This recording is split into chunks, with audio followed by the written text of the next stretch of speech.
Welcome to On the Point Podcast, a podcast for all things Overwatch with a heavy focus on League, discussing roster moves, weekly matchup, and the apocalypse that is the Florida Mayhem right now. Well, yeah, there's just been a lot of stuff going on for a lot of teams behind the scenes, and it seems like everyone's kind of having a shit month if and they're the in the sun news. is slightly warm. Yeah. I saw an article from Kotaku today, just in summary. 4 players have quit Overwatch League in the past week, in the past 2 weeks. And I'm like, yeah, where have you been? It didn't really say anything new. But it was just one of those like, oh yeah, 4 players in 2 weeks. That occurred. I don't know how much of that I want to give credence to. Basically, whenever I see like headlines like that, it's always people being like, oh, scene's dying or something's like inherently wrong with it. One of them didn't want to really compete in the first place. One of them has a lot of issues that he needs help with. Yeah. Another one seems to be on that same trajectory. And who's the fourth? I don't remember. It was Kotaku, so I gave it a cursory glance and then closed it. Yeah. The fourth probably had fewer headlines than the others. I assume, because it's Defran, Effect, Stellar, and... Not Taimu. No, Timu's Wow, still no, around. my brain just stopped. Oh, Coco. Coco was not even a player anymore. He was a coach. And... Coco was the fourth one mentioned in the article, though. Oh, okay. Well, yeah, he was a coach and decided to... Yeah. Anyway, we will get to that later. So Yeah. that kind of tells you what this episode's going to be like. Anyway, I'm Katie. I'm the casual. I'm CJ. I drink and I know things. You know what? I'll take that. Game of Thrones comes back in, 5 days. Speaking of which... Nice. I have a glass sitting next to me that says, I drink and I know things. So for posterity's sake, because every time we record, some news drops the next day. This is recorded on April 9th. Yes, April 9th. So when April 10th rolls around and people are like, did you hear about? The answer is going to be no, because we recorded on the 9th, but we'll definitely talk about it next time. And I'm just getting in the habit now of just, like, pulling up, like, the subreddit in the background, like, just to see if someone posts about some crap that we haven't. I will say there's the video a little further up. Oh, the Jake with the Fine Brothers. And yeah, the React. I watched that earlier today. It was funny. Fun. It was. It was pretty great. It was. Part of me wishes, like, as much as I love Jake, and I think that he was the right one to pick because he's not necessarily the most, like, you wouldn't peg him as a pro gamer if you saw him, like, playing a game and being good at it, whereas someone like Carpe, if you see him and you see what he does, you're like, that's a ringer right there. Like, Jake also has one of those faces. He just kind of looks like a clean-cut college student. Yeah, he does. So they showed that, and I was like, wait, who did they get? And I had to check the description and go, oh, it's Jake! I love Jake! Yeah, he's perfectly sort of inconspicuous He amongst is. the crowd that they have for those Whereas videos. if you bring in, like, Custa or Big Goose or just, like, there are a lot of recognizable, oh, hey, I know you have a unique face. Whereas Jake's just like, it's Jake! Though there's part of... What the hell is going on outside? Everything. Literally everything. Yeah, today's been a weird day in Los Angeles. There's going to be a lot of fun and interesting noise because airports and someone needing support, evidently. And also we are getting into Santa Ana winds. So, yeah. We love you guys. Yeah. Thank you for your patience. Yeah, I spent most of today, like, when I'm not working, just picking palm tree fronds out of the driveway that were, like, literally blocking the entire thing. Yep. Anyway, we've got the stage 2, week 1, ta-da, results to go into. And I was actually there for Thursday for this. I walked in halfway through the Boston game and sat my ass down and had a lovely time. The arena is always a lot of fun, and I know that we're kind of, like, biased in saying that, but if you get a chance, go. Oh, yeah. And I mean, I've talked to people who are like, yeah, I came here from Houston. I came here from Michigan. I came here from Arizona. I flew here from Maine. Like, and they just come and they make a week or a weekend of it. They have a grand old time. It's true. So if it's part of your vacation plans, if you want to come out and see your team play, like, it's worth it. It's a lot of fun. It really is. It's a good time. Crowd's always fun. And the hotels in the surrounding area are not expensive, depending on where you go. Just don't look in, like, Burbank proper for a hotel. Oh, no, depending on the area of Burbank proper. Yeah, fair enough. Yeah. Anyway. Just don't stay at Universal.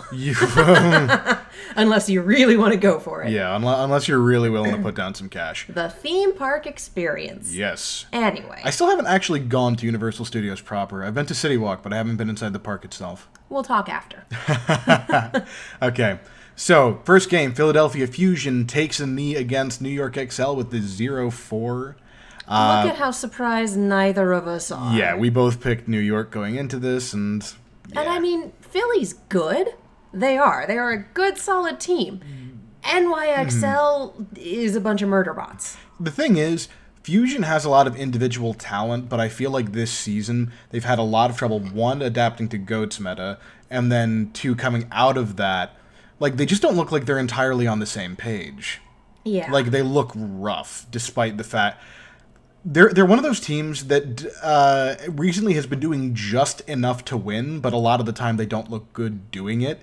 And it makes me kind of like... I wouldn't say I'm worried about them, but they need to fix something. Well, and when you're a team where we're looking at a later one with Florida and Philly, they managed to win, but they won with that awful C9. Like... You don't want to be the team that has the full-on recognizable Charlie Niner for the week. To be fair, they were winning that anyway. Like they were, but it was still a recognizable, ooh, yikes. Well, let's get to that one when we get to it, because I do have some things I want to say about that one. But yeah, Boston Uprising versus Atlanta Reign with the 3-2 win for the Boston Uprising. They looked really good with RCK. The reverse sweep. And those fucking backwards janitors messed up my predictions. Oh, I walked in at halftime for this match. Oh, so well, I'm also talking about Toronto. Oh, yeah. Yeah, they reverse swept twice this week, didn't they? Did they? No, Boston did. Yeah, no, Boston. You're talking about the Boston-Toronto game. Yeah. Yeah, they did 2 reverse sweeps this week, which is like, holy cow, y'all break out the brooms. But yeah, I walked in because I had work and could only come at a certain time during the halftime for this. Yeah. Sat on the side with all of the Atlanta fans because and just watched the wind go out of their sails. No, they were still going for it. Like, everyone was still pretty enthused. Oh, yeah, but I mean... It was a fight to the end, but at the end it was just like, I'm wearing purple and have no affiliation to this match, and therefore it's a lot of fun to watch for me. Yeah. But yeah, it was, wow, Boston. Yeah, and they looked good doing it. They looked really good with RCK. Once again, I feel like both of their games are a huge list of reasons why that trade with the Valiant should just never have been on the fucking table for them in the first place, because Fusions is too big of a part of this team. Oh, yeah. I'm amazed that they were pondering trading him to begin with, yeah, to be honest. It's insanity. Like, I can understand wanting to get Fate, or even though KSF hasn't really performed on the Overwatch League stage, he did a little this week, I think. Well, I'm not saying that he hasn't played. I'm saying that he hasn't performed. He's showed up. He hasn't showed out. Okay. I can understand wanting to acquire those players, but I could not, for the life of me, imagine why you want to get rid of Fusions in Uprising as they exist. We'll talk more about this trade later, but it turns out the entire thing was just radioactive. Yeah. Shanghai Dragons take the loss 1-3 to the Los Angeles Gladiators, and we both picked Gladiators. So fun. Yeah. It was. Gladiators looking good. Oh, it was fun to be there with the front line is wonderful. Yeah. It's the Gladiators cheer squad that's on the floor. Oh, yeah. I know them. They're... You might. Yeah. They might not. I say as I gesture at the mic to our wonderful listeners. Yes, and the sock sitting on top of the mic. Shh, don't tell them the magic. Up next, Guangzhou Charge versus Paris Eternal. We both picked Guangzhou. I don't think either of us expected Paris to have turned around enough to get the 4-0. Guangzhou did not show up this week. They did not. They didn't show up at all, whereas Paris... I'll be real, like, a lot of the roster moves that they made, I think, really benefited them. I think LH Cloudy looked a lot steadier on the main tank role than Ben Best, which I feel vindicated for pointing that out last week, because LH Cloudy's fucking awesome. I think Gray looked really good in that flex support role. Honestly, like, they just looked a lot better. they looked shakier in their next matchup, but this is more of sort of the play that I think we expected out of them. Yes. And honestly, there's a lot of that this week, where someone did amazing in one game, and then you're like, what the fuck happened in the next one? Where I don't know if it's just, like, issues adapting to a new meta, where, like, to a certain extent, when you change your... When you're on a composition like GOATS, you get used to fighting in a certain way, and you have to sort of, like, readapt to playing differently. Yeah, you gotta remember how to play DPS. Yeah, kinda. Well, it's not just play DPS, but play around DPS. Yeah, remembering that, oh wait, we're not playing Chengdu, but the other team has a Widowmaker? What? Well, the other thing is, like, even...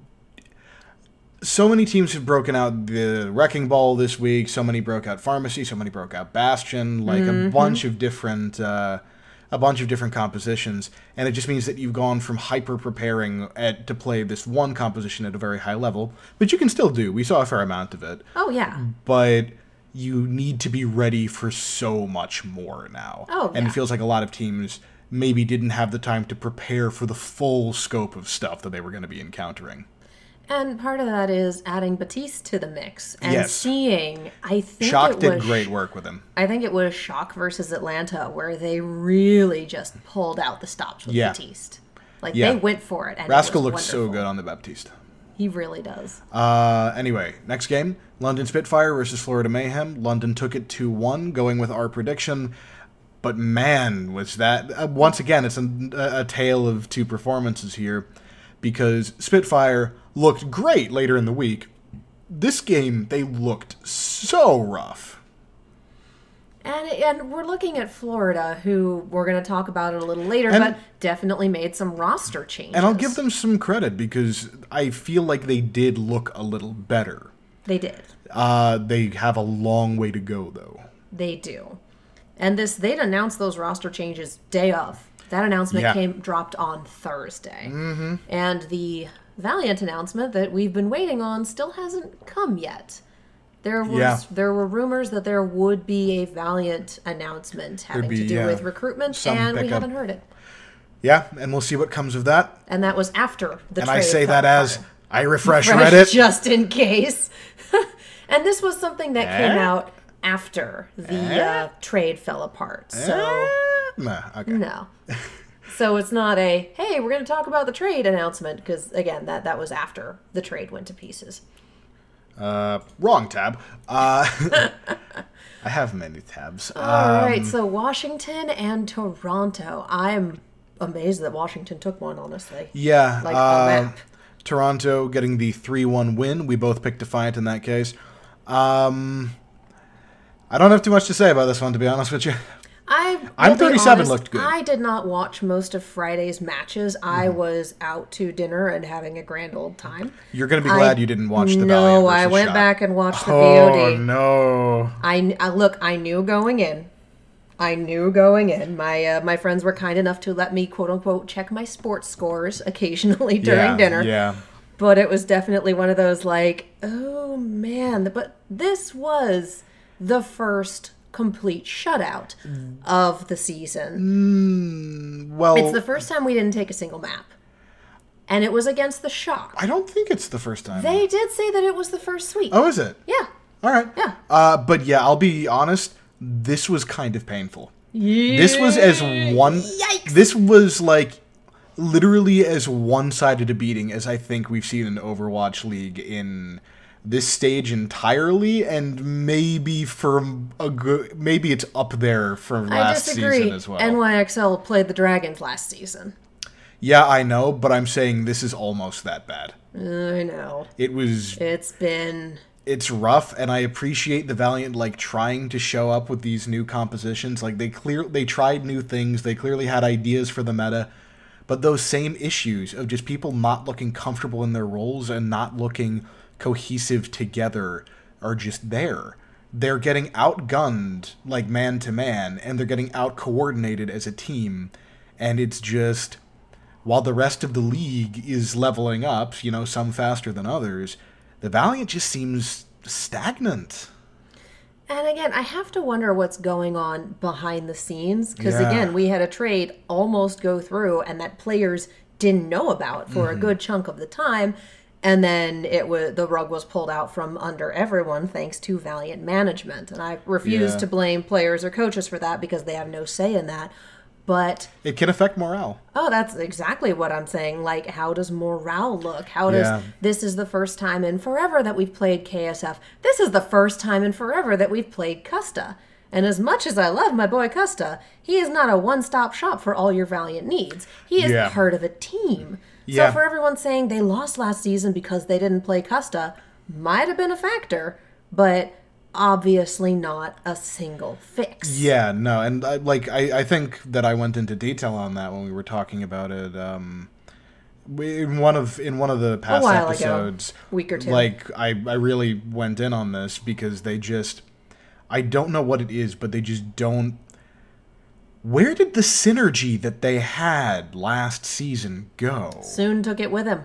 I guess so, but that's so odd to me because from what I understand, he's not like the people who they always talk about, like in terms of like leading the team, in terms of like on-field shot calling. You don't see Soon like No. getting put forward there. Soon was never the shot caller for the Yeah, Valiant. and the thing is, Soon is someone who definitely is a force multiplier because he's great at creating chaos. He's great at playing objectives. He knows what he needs to do to help his team win a fight at all times, and he is more than capable of executing on that. But again, that's one member of a team. yeah, There's still 5 other people to contend with. yeah, and And so the question is, like, what's going on? yeah, I think it's going to take a lot of coaching work, a lot of strategic work, and honestly, I think some new additions because going into this season, I've said it a couple times. This roster to me looks really underpowered right now compared to a lot of the teams around them. But the question is, who's going to trade with the Valiant now? Here's the thing, the Valiant still has a wealth of players and contenders that they could try to pick up. If they really They wanted, could also pick up McGravy. they could, but Space is one of the few people on the roster who I think consistently is doing some pretty good work. Yeah. I And- would argue that Custa is still a solid player, even though we've seen a whole 2 matches with him now, maybe yeah, 3. yeah, I This think he season? looked good, but definitely, You It's can't hard- be a one-man army in Overwatch. well, also it's hard to look good when your team is getting kicked that hard. This is the Geggery conundrum. Yeah, where like Doesn't matter how good your stats are if you're one person on a team that isn't pulling it together. yes. So Anyway. this hurt, and also it was up against the Shock, who took the Vancouver Titans to a map 7 Yeah. not a week A ago. team that just So keeps getting better and was already sort of in the upper echelon of I think people's picks going into this season. yeah, so they're a tough team to beat, and they are looking at this particular stage. They want to do the 7-0 this stage, and they're well on their way. And looking at who else they're playing, it looks entirely possible because they're not playing NYXL and they're not playing Vancouver again. They are playing Guangzhou again this week, I think. Which, Yes. Jesus, somebody hates Guangzhou with the schedule Yeah. they gave them this stage. Oh Woo! yeah. Woo! Yeah, I think everyone's going to have at least one of those stages where you're just like up against it in terms of your strength of schedule. And I mean, that, for the most part, was Valiant stage in stage 1. Yeah. But we also, our first 3 matches in stage 2 are, again, we had the Shock, and I think we've got someone else coming down the line that's going to be ugly. I think it might be NYXL. But yeah, essentially, you're- we're looking at like our 10th match to be okay. Yeah, your matches next week are the Los Angeles Gladiators. Yep. I'm going to be there for the Battle of LA. Yeah. Is it just Gladiators? Or? I think it's just Gladiators. Yeah, so you're up against Gladiators, and I don't hold out much hope. Oh, good lord. Guangzhou's playing twice this next week, and they're up against Shock and Gladiators. Yeah. Oh my god, someone hates Guangzhou. Who did Yeah. the scheduling? I don't know. They're I just don't like, know. here's the ringer. It's your turn. Yikes. It's gonna be rough because And I feel like we wouldn't have said this about Guangzhou last stage. no, like So honestly, what happened? I don't know, but they said again they look very uncoordinated. Yeah. Like, and this is weird because those multi DPS like looks are things that they did in the last stage. Like, they're not doing anything new. They're just doing worse, and I wonder what that is. I wonder if they're not doing anything new is part of the issue, is that all these other teams have rolled in Batiste, have rolled with these nerfs and buffs that have been in the patches, and that Guangzhou, in staying the course, isn't quite keeping up. I don't know. I don't think so. They just looked like they weren't communicating or focusing targets well. They just looked really disorganized. And, like, the only thing I would say out and out, I'm like, that was bad, was the, when they're playing Paris Eternal on Paris and they try to do, like, a double shield Bastion push, and I'm just like... What are we doing here? What drugs have you found in the fucking parking lot, Guangzhou? But, yeah, they just look really, really disorganized, and, like, their synergy as a team has just kind of taken a nosedive, and I don't know what they're going to do about it, but for their own sake, I hope they figure it out. Anyway. Moving on from a very painful match to a very interesting match, we've got... Gladiators versus Soul. We broke the curse of Fischer. Yeah, Gladiator... First time that one of Fischer's former teams has beaten his current team. First time. Yep. Ever. Yep, and Gladiators getting that 3-2 win. Yeah, that was such an exciting map 5. Oh, yeah. And honestly, this is just one of those series that I think we're just going to say, yeah, just go watch it. It's a lot of fun. Oh, yeah. It's beautiful. It's a lot of fun, a lot of good back and forth, a lot of big plays from both sides. It's just... I did get home in time to catch the latter half of this. Just track that one down. Yep. Up next, Florida Mayhem versus Philadelphia Fusion. You could probably give this one a skip. Philly winning out 3-1, but man, did they not look good doing it. But it was also Florida. I mean, yeah, but considering... I feel like that says more about Philly not looking good doing it. Possibly. We also know that Florida's back end is kind of a radioactive dumpster fire right now, so there's a lot of shit going on there. But shouldn't that mean that they're more disorganized and playing worse, and thus this should be an easier win for Fusion? I'm just not seeing your point. Fusion still won. Yeah, I'm just saying... And Florida's still getting used to a new roster. Like, yeah. It's new, slightly changed. Yeah, they didn't get... They were still playing most of these guys before now. It's just, they just cut people. But yeah, Fusion kept looking like they were going to do a really strong hold, and then they just kept giving it up, like, right at the end of, like, various rounds or points. And this is, again, where you have the C9 herd around the world, where we joined the Dragons this season for, oh, Jesus, why'd you walk off the payload? Yeah, Mayhem, that hurt. Oh, guys. Guys, no. Yeah, this one just did not bode well for both teams. Yeah. But both teams I believe both teams are coming back around this coming weekend, so we shall see. Oh, yeah, I think they're both playing. We both picked Fusion for that. Up next, the Toronto Defiant versus the Boston Uprising. You went Boston, I went Toronto. Boston with another reverse sweep. Those fucking moonwalking janitors. I love them. I didn't think I was a Boston fan. I'm really starting to like Boston this season. I didn't give a damn about them last season, but they picked up a lot of players that I really like. I'm a big fan of RCK. I'm a big fan of Fusions. I like Color Hex, even though I kind of ripped on him a little bit earlier in the podcast. And also, even though they're not playing him, I love fucking Alemo. Yes. It just they've become a fun team to watch. They have. Thursday was their spirit night, so half the crowd had Boston flags because they were giving them out. And, you always want a team to win on their spirit night. That's fun. For sure. And I think, honestly, like, RCK has been a big part of this success because he gives them a lot of compositional flexibility that they just didn't have before. All right. Up next...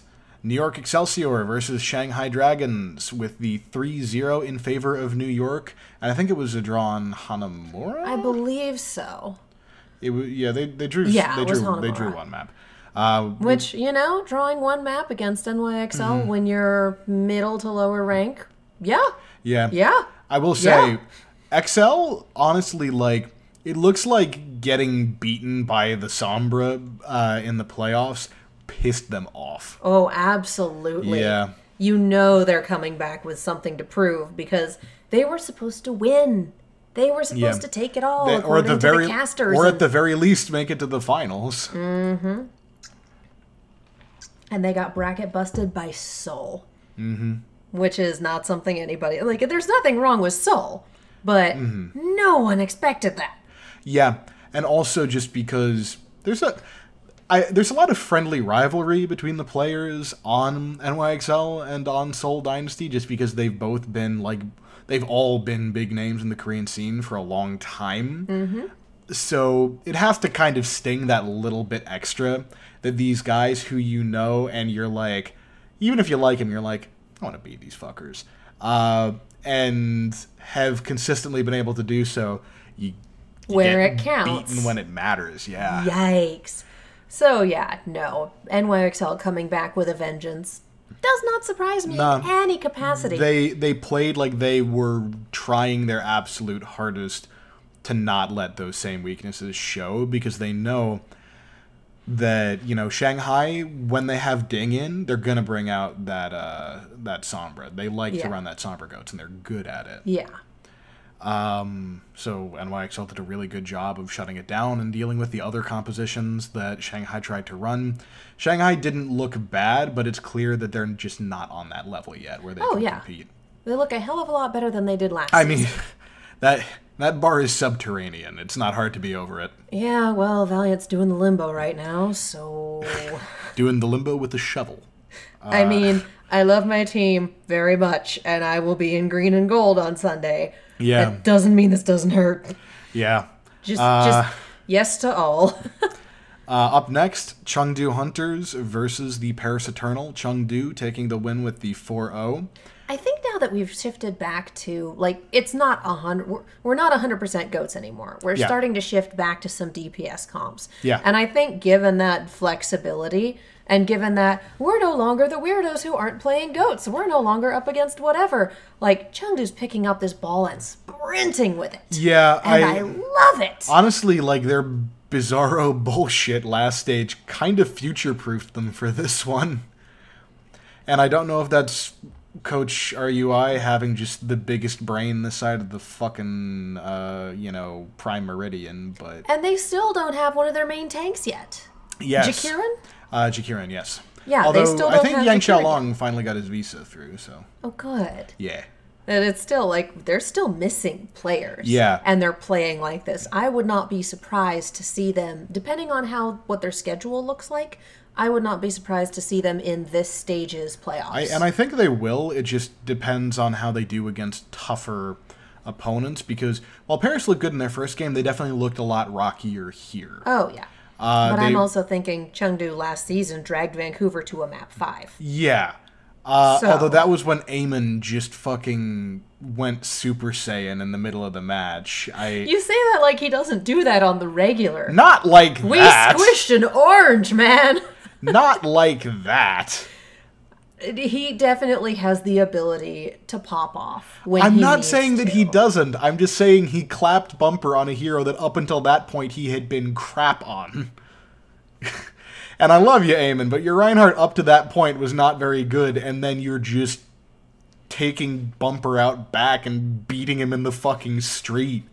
Like, you know, he'd been practicing, and they wanted to keep it as a secret until they played the Titans, and then it's like, by the way, we can play goats. Suck it. Also, by the way, anyone who's interested and just wants to see some fucking premium comedy, go watch Sideshow stream of the Vancouver versus Chengdu game, because he's got Avast, ZP, and Super in there watching the game with him. Oh my God. And it's just like Avast is memeing, Super is like getting so hyped he's making like chimp noises, like incoherent screaming. Sideshow is just dying. And then you've got ZP just occasionally saying funny shit in the background and being the straight man, just like, I told Jake to get in the call because we're collecting LG Evil players like Thanos going after the Infinity Stones. Yeah, my roommate does not follow Overwatch League, and we have something of a tenuous deal going where she'll come to League with me if I go to a horror movie with her, and, I'd like to be able to sleep at night, so that is a big question mark still. But in terms of trying to explain which team is what, because she never remembers names. She knows the Valiant and the Gladiators are my people. Yeah. But aside from that, it's, which one? Who's that? Yeah. Who's the other? So Vancouver are juggernauts, NYXL are the other juggernauts, but Chengdu, I've just started calling it the team full of crazy people. Yeah. And she's like, oh, the crazy people. I'm like, yeah, the crazy people took the juggernauts to a map 5. Oh! I will say, also on Sideshow's thing, quote of the year from Avast, where, those times where Bumper just hits shift and just charges off into space where there's no fucking reason to do that?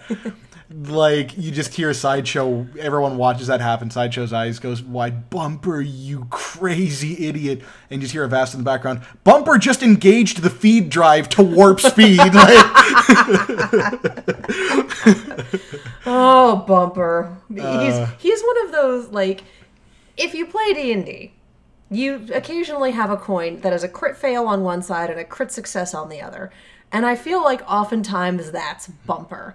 There's no in between. There's no 2 through 19. You got a 1 on one side and a 20 on the other. And he comes up 20 more often than not. But occasionally you hit that one and it shows. It's one of those things where sometimes it's hard to tell if he's just like from Krypton or if he's Mr. Magooing his way through team fights. Like 6 of one and half a dozen of the other. It honestly, it really does seem that way.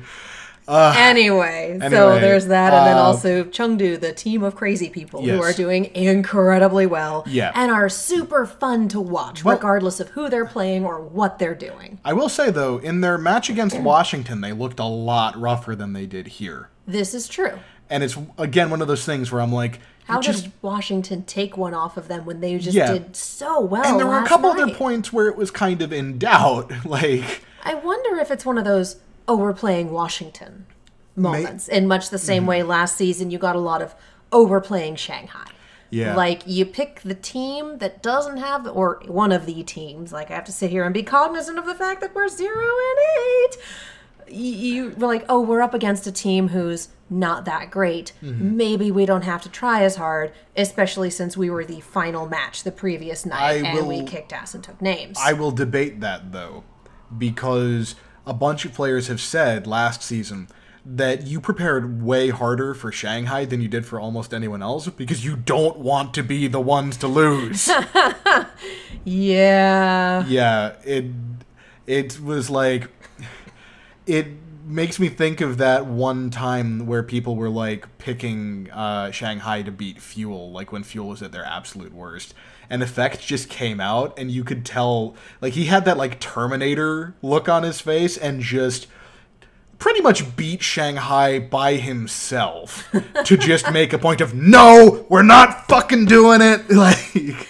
Well, and then there was that one match late in the season against Mayhem where everyone was like, if Shanghai's going to do it, it's going to be tonight. No, I was there. I was calling that shot. Like, if it's going to happen, it's going to be tonight. Went to map 5, and then it's just over, and you could just fucking, like, 600 hearts breaking in the stadium. Anyway, because we keep getting derailed. Anyway, Shock versus Guangzhou. Charge. It's Shock. electric. Boogie, woogie, woogie. Is. Shock beating Guangzhou 4-0. Again, I wouldn't have said that I would be surprised. We both picked Shock. We're not surprised by this outcome. Yeah. We're just surprised at how bad Guangzhou looked for those same, like, disorganized communications. Like, the thing is, you could see people making individual plays that were really good. Yeah. And then making some, good decisions. But when it came down to the fights, they just were not on the same page. I don't know what's happened to them, but, like, defibrillate them. They need the charge back. Yeah. Turn it off and on again. Do something. And, like, nothing really happened to them between stages. And it doesn't help that Shock, again, you see their interviews, you see them talk, you watch the players stream. They came out of the finals, out of a map 7 loss going, fuck it, we're taking everything this stage. Yeah. And they have been on fire.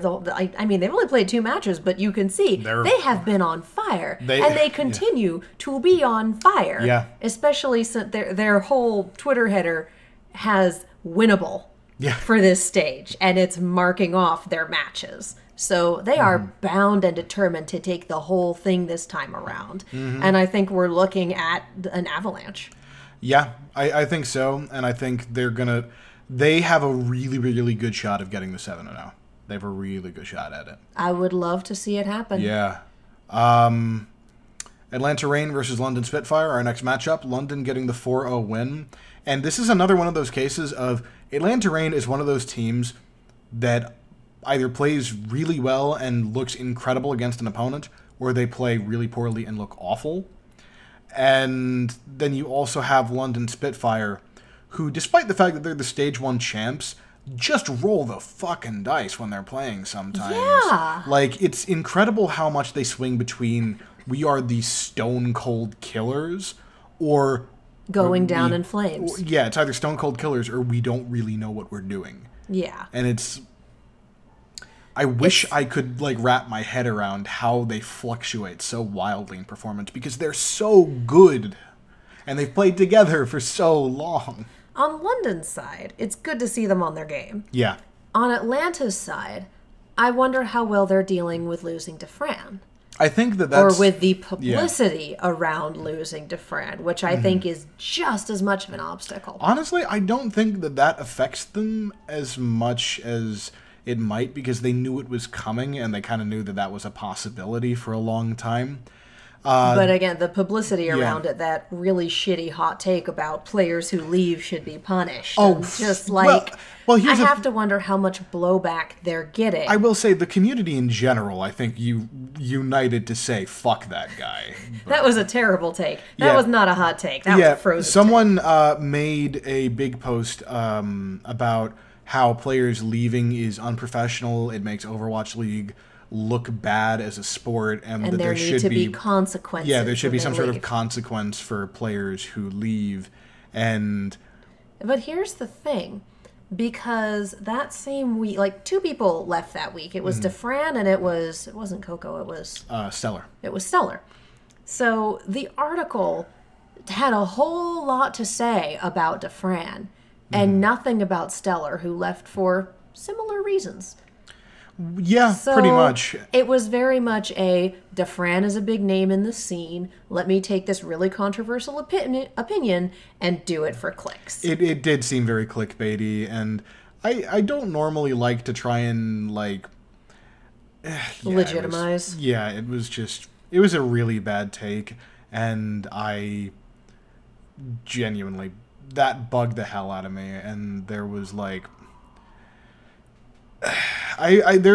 the amount of people that have retired recently, I've seen some toxic shit in the Twitter and Reddit threads surrounding it. When Effect left, 99% of people were like, "Oh my god, I hope he gets the help he needs. I hope he's okay." This dude, needs to take care of himself. If this is what needs to happen, we're glad for it. As much as we're gonna miss seeing him play, but there was one dude who, because Effect had mentioned on Twitter that he had suicidal ideation in a very truncated, almost millennial gallows humor, well, just gonna kill myself now. Guess I'll die with the guy shrugging is a meme. And took that and interpreted it as Effect saying that he was...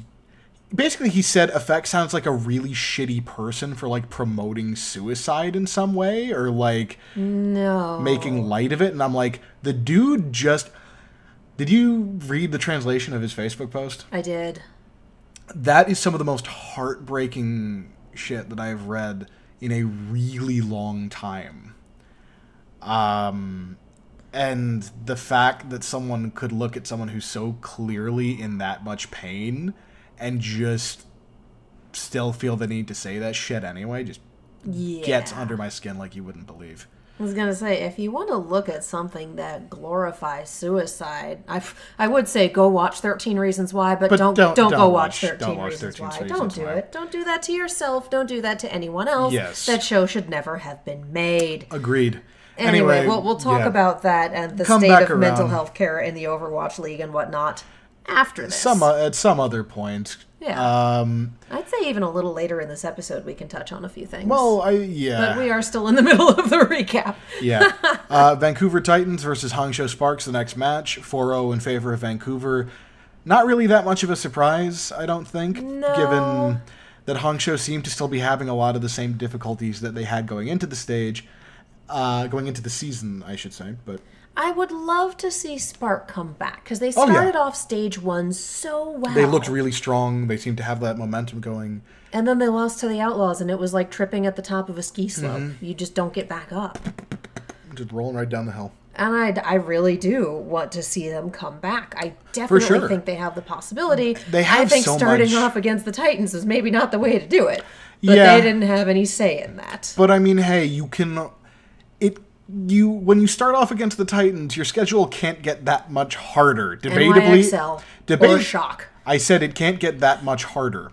This is true. It can stay at that level of difficulty if you face the NYXL and Shock. Exactly. And the fact that we're putting Shock up there with NYXL, who's always been up there, and with Titans, who started up there and show no signs of stopping. The fact that we've added a third team that I'd say was middle of the pack at best last season. Says something. Well, last season, they were a team that was really building for their season 2. Yeah. Because Sinatra and Super were just not a factor until late in the season because of aging in, picking up Sleepy and Moth during the course of the season. That team's identity only really started to take shape at the end, and I think that team was built with the future in mind. And we're now seeing that team, that vision coalescing. I am wondering why they're not playing Sleepy anymore. He's been benched about as long as Custa has. I think they just like Violet better for certain things, but I'll be real, I don't think it's that much of an improvement. They're both pretty dang skilled. They're both really good. I feel like Sleepy might be a little bit better just because I've seen Violet have more questionable trance timings than I think I've seen Sleepy have. But I feel, it's just one of those things of, I'm not really sure. I can get it either way. But it's also, we saw Sleepy play a lot in Dive meta and that weird in-between stage after Dive. And we've mostly seen Violet playing in Goats meta. And those two very different takes on Zenyatta. And when and how to use that ult. Yeah, it's true. Anyway, so then we touched on this a little bit, Justice versus Hunters. Yeah, and again, Washington looks like they're slowly growing, but Chengdu just didn't play super well. Definitely not up to the level that they did against Paris earlier in the week. And I would like to see Washington get better. Oh yeah, they had a rough start. I don't think anyone wishes diarrhea upon them. I think we all want to see them improve. That's one way to put it. Jeez. Yeah. Thanks for that. Anyway, so it's been a hell of a first week for this stage. We've seen a lot of that new meta uncertainty where honestly I feel like this week has been a lot of teams either playing very inconsistently or just trying to adapt to the meta. I feel like next week we're going to see maybe more expected outcomes in some of the closer matchups, because I don't think anyone would have thought that Paris Eternal was going to 4-0 Guangzhou. No. And I think it was not an unpopular opinion to have London beating Atlanta, considering how up and down Atlanta has been, despite the fact that they made it to stage playoffs and London didn't. But again, that 4-0... And we have so many 4-0s this weekend. Yeah. And we've had 3 map 5s, 2 of which were reverse sweeps from Boston. Yeah. Which says a lot about Boston. Yeah, that team's always been very mentally tough, regardless of incarnation, and that's just shit you gotta respect and gotta, give it up for their coaching. And Because when you're down under the 8 ball like that, it's hard to like keep your mentality in a good place. And they were the only team in Season 1 to have a 10-0. Yep. Which is crazy. But I would love to see that. I don't know if they play Shock this season. I don't know what the rest of their schedule looks like. I would also like to see them take a 7-0. And I think the way that we've started now it's a good start. It's a good start. I think that we'll see how it goes further on because Atlanta's one of those teams that they can be good or bad, but I think we both kind of gave them the edge. I think the Toronto matchup's a little more indicative of like taking a stride because they've beaten a team that performed better than them in the previous stage. Yeah. God bless. Yeah. So going down to our batting averages, we're tied. 30 of 39 for each of us. Yep, with an average of .769. We have tied it up. I have blown my lead. This is what happens when we have opinions. Yep. And also when the meta changes completely. I love it. And a part of being in the arena, watching this happen, it wasn't as bad when a team switched to GOATs. Because it used to be someone would pull out a unique comp, they'd turn around, they'd go back to GOATs, and everyone would be really mad about it. But we're seeing so much variety in the meta that it's like, oh, okay, we're back to GOATs. Is similar to, well, we've been doing this, but, oh, okay, I guess they're going dive for this one. And like, hey, it's no longer single saturation of just one thing. So it hurts less when they break it out. It's like, okay, we're playing an entire map on GOATs. That's fine, because we're not playing all 4 maps and then all 4 matches on GOATs. Yeah, and I think that we'll definitely see, as the stage goes on, I think we'll see a drop in some variation. Like, I think we'll see the big range of comps narrow at least a little bit, just as the ideal thing kind of starts to get figured out, because right now there's enough changes that there is some fluidity in what constitutes the ideal metagame strategy. And we still haven't figured out what Batiste's role is in all of this. Well, There's been some very good play. I feel like Shock gave a really good account that a lot of other teams are kind of trying to follow. And I think also having Junkertown back in the map rotation, which I personally don't like playing on Junkertown as a support main. I hate that spawn point on that first leg of attack as a support main is the single worst thing that has ever happened to me in a map, and that includes my inability to play on Anubis without getting lost at least once. But I think it's the worst, but it means we pull out a lot of comps, including Pirate Ship, and whatever you can take to break that. Yeah. So just by being what it is, it brings variety to the meta. Mm-hmm. And, I'm happy to see it. As much as I defended GOATs, I'm always happy to see more variety as well. I'm just glad people have stopped booing about it. Well, it's easier not to be about it when there's other things to watch. Oh, yeah, no, I'm just saying... When it's not only Chengdu being like, you know what?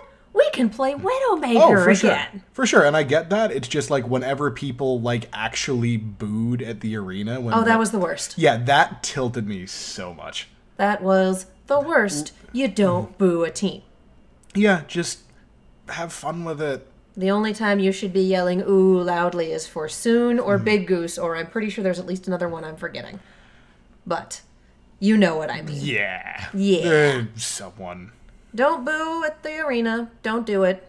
Only boo Monty when he says dumb shit. Yeah. Anyway, before we move on to the latter portion, before we move on to the nuclear drama that happened this week in Overwatch League, dear God, let's talk about something nice. Let's talk about our sponsor. Yes. Yeah. On the Point is sponsored by Fred's BS. Breads and spreads by Fred. Fred's BS is an LA local one-man baked goods business that offers unique flavors in small batches. Whether you're looking for homemade jams, brownies, blondies, or brown sugar buddies, the best cookies you've ever had, Fred's BS can provide. All products are made in small batches with fresh ingredients, nothing is ever frozen, and Fred provides a plethora of flavors that can't be found in stores, like the aforementioned brown sugar buddies or his strawberry peach paradise sunrise jam. Also, if you're LA local, you can choose pickup instead of delivery and get your goods even sooner. head to fredsbs.com and use coupon code ONTHEPOINT for 20% off your entire order. That's fredsbs.com and coupon code ONTHEPOINT. FredsBS, treat yourself because you deserve it. Hell yeah. We do have an announcement from Fred. Ooh. The store will be closed one day for maintenance on April 16th, midnight to midnight. And after it reopens, he's having a clearance sale. Ooh. So keep an eye out. Buy some cookies, buy some jam, buy some brownies, make a sandwich out of the three of them. I have done the cookie brownie jam sandwich, and it is unbelievably good. You can't have much of it because it's rich. Yeah, but it's good. I was gonna say that sounds like one of those things where you take 3 bites and it just turns into like cement in your mouth just because of just like the best cement. Yeah. Like I made one and then I cut it in half and I had half of that half and then half an hour later I had the other quarter and it was real good. Well, it was about all I could take at the time. Basically, treat yourself stuff is amazing. Yeah. All right, so Hunty, less amazing. We're talking about that trade again. So, yeah, before we get into this, I'm going to clarify, I'm going to go out here and say that we don't have hard, definitive facts about this yet. This Our situation... single source is from Halo of Thoughts. And then the basically counter response from a few people on, like, the Dallas Fuel envious organization. Yeah. So we don't have... I hesitate to say that we have a solid... I don't know much about Halo of Thoughts. I don't know much about his pedigree. Evidently, he used to be into esports writing. He was hired to do esports writing for a larger outlet and now does it on his own. I'm not familiar with the source. I can't say one way or another whether or not it is a... Well, he hasn't said who the source of all, or who the source or sources his is. primary sources which are. is, fine, not necessarily... protecting your sources. Protect your source, it's a that thing. is It's good. Legit. Yes. So But take all of this with a grain of salt. Yeah, but because- it's big enough that it's definitely worth talking about. Yeah. Especially if it is true. yeah, this is one of those things that's a lot of he said, she said right now. There's not a lot of hard facts. So don't pull a Reddit and start calling for blood the second you get annoyed with one person in this story, because we don't know how it goes, and there have been people saying a fair amount of stuff on both sides. Yeah. So we're going to talk about it for now because it is a big story, but we're not sitting here saying it's all true. We're not sitting here saying it's all false. We're saying we're presenting the story as is. We're going to discuss. Yep. We have no idea as to the level Veracity. of truth. Thank you. In the contents. Anyway, Halo of Thoughts puts out an article that claims that DPS player Fischer was released from Dallas Fuel's academy team, Team Envy, for allegedly being the one who leaked the details of the ill-fated Boston Valiant trade, as well as some info about people who Team Envy were trialing. The same piece accuses Envy staff of some kind of questionable management decisions, trying to foster competition between their players, and actually leaking the info about the trade and trials, and then basically pinning it on Fischer.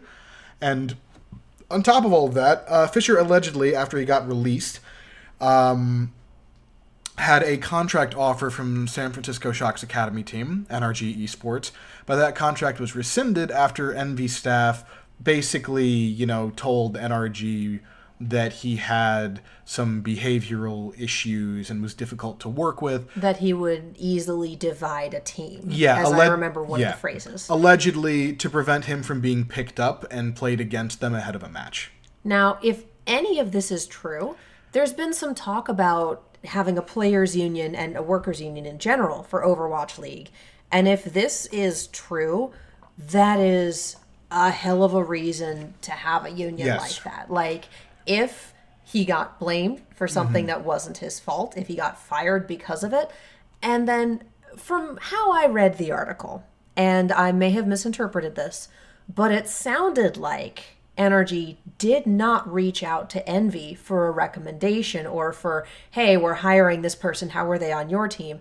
It sounds like the Envy staff in question reached out to NRG specifically to say, hey, no, don't do this. And I don't know which is the case, but if it's the latter, Holy shit. Yeah, although I will say the screenshot, because there was a screenshot of a Discord message sent by Ash Long, who's a member of Team Envy's staff who goes by Chu.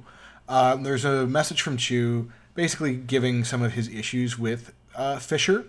And again, this is Fischer, not Fischer. So Fischer. Yes, Fischer. Like Bobby Fischer. Yeah. But basically giving his problems, and it looked to me like it looked like a response to someone asking him a question. However, I can't say with any degree of certainty. That's just me like looking at the wording, because the screenshot was clipped in such a way that you can't see any of the preceding messages, who they were sent by, what came after. It's completely devoid of context. So, which makes you wonder who took the screenshot, how'd they get it, and how many hands has it passed through before we saw it. Well, also just what was the conversation leading up to that point. Yeah. Because, like, if there was a little more context around it, I think I would feel a little bit better, like, having a firmer opinion on who kind of is the bastard man in this situation. Yeah. But the info isn't there, so it's really hard to get a picture of this that isn't kind of he said, she said.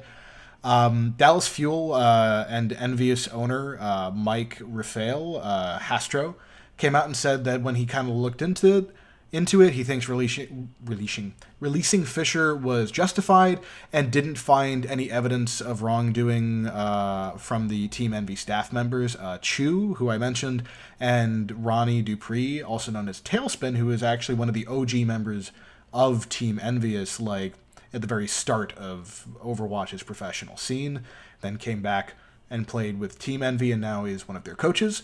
Dallas Fuel assistant coach Jane came out against the piece a lot more angrily and kind of said that it just attacks the org and that the story it gives is so one-sided that it almost sounds like he's literally just asked Fischer what happened and has just pretty much given it verbatim, like that side of the story. The other thing is, Jane says shit. Yeah, Jane. A lot. Jane said, I love Jane.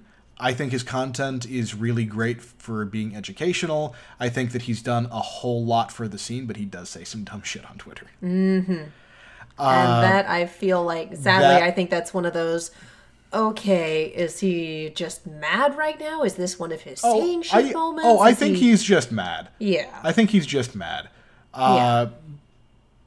But... Yeah. Yeah, and, like, honestly... I don't necessarily like the tone that he's taking because, one, we haven't had, a firm thing one way or the other. And while he's, trying to prove a point and exonerate some people, within his organization who might be his friends, who he might have dealt with for a while, he'd have to be saying some pretty damning things about Fischer for that to be true the other way. And for Fischer to just... Basically, if what he says is true, Fischer just completely lied. Which... Someone's lying. Someone's lying or just being reactive. Like, I don't fucking know. Some of the conversation that I saw, and for the life of me I cannot remember names, made a comment about Tailspin should not be allowed to continue doing this. That it was either Tailspin or Chu, that one of them had evidently fucked up earlier, and the joke was, well, the last time they fucked up, Taimu got a job out of it. This time it's worse. So I don't know what the history is with these staff members? Basically, Tailspin was a member of Team Envious and was sort of the team captain and had been around for a while. He was one of the OG members, the original lineup of Team Envious, where they started their big run to the top. And again, this team has changed a bit, but the lineup that was there when they started to really become a recognized big force was Coco, Chips Hyen, Internet Hulk, Harry Hook, Taimu, Tailspin. And then when they're going into Apex Korea, Tailspin just quits the team. Ooh. And allegedly it was about some personal problems that he had with Taimu. Like, the two of them just didn't get along and had some problems because, like, basically in his like farewell post, he said some really glowing things about every member of the team, and then just said Taimu has good aim. Ooh. And Taimu was just like, "What the fuck, dude?" Which, to be fair, at that time there was a lot you could say about Taimu that wasn't great. Taimu historically, like, he seems to be doing better now and trying to be a better person, but he said some really toxic shit back in the day. I feel like a lot of people have done that, though. Oh, yeah. Like, and a lot of people have learned. Yeah, and by Taimu's own admission, he hated living out of a hotel room in Korea for months on end, just pretty much being completely isolated from friends and family, just playing stuck in a hotel room, and by his own admission, developed some alcohol abuse problems that he has since overcome, and apparently he's been like 5 months sober and just hasn't touched stuff and says, "I'm not going to have a single drink until BlizzCon," and has been doing it, which, good for him, good for that self-improvement. It's hard to do. But yeah, basically Tailspin left the team in a very dramatic moment, and it ended up kind of working out because they picked up Mickey and then won... and Mickey is Mickey. Yeah, and at that time he was the best diva in the world. Like, legitimately. And, which I know is probably shocking to some people now. But... Yeah. But the play has developed, the game has been patched, and Diva plays a little differently over the years, you know? But basically, right after he left, then they won the 2 biggest tournaments in the world back-to-back. And then later he came back and rejoined Team Envy when they... He rejoined the Contenders Academy team for the Dallas Fuel, played a season, and then became a coach. Okay. So basically that's kind of the history. But it seemed, anyway, a lot of community figures have come out and said that, you know, what the article says is absolutely horrible if it's true. But a few people have said that it'd be genuinely surprising because their interactions with the Envy staff have always been, like, professional and well-spoken and not the sort of behavior that is described. And even some former Envy players have come out. Like McGravy, who we were talking about before, said on Twitter, like, "I worked with Chu for a long time. He may not be perfect, but he's not that." Something along those lines. Chu himself has obviously said, like, this is not true. It makes me sound like a huge vindictive asshole, and it does. But basically, the big points of contention are Fischer and Chu. Chu's allegedly the one doing most of the mismanagement, according to the article, and according to the article, got pissed with Fischer when Fischer tried to voice the team's issues with these decisions, and was the one who allegedly sabotaged him getting signed by NRG. Fischer has been called difficult to work with in the past, and some fairly prominent figures, like we said, seem to be kind of high on Chu. But again, this is all he said, she said. Yeah, we have no firm information or context, and... We keep refreshing Reddit to see if anything's happened, because I'm telling you, we're going to quit recording, and then things are going to occur. Oh, it always happens. Yeah. But yeah, there was some... Halo of Thoughts did some further posting later today, earlier today. Had talked, Fischer and Jane and Halo have gone back and forth, and then Halo posted what he said were some updates and literally just seemed like slightly clarified wordings on things that he'd said before, which... Yeah. Whatever. Doesn't help. So this is just... This is one of those things that, like, players in esports have absolutely been fucked. Oh, yeah. Like, if you look at...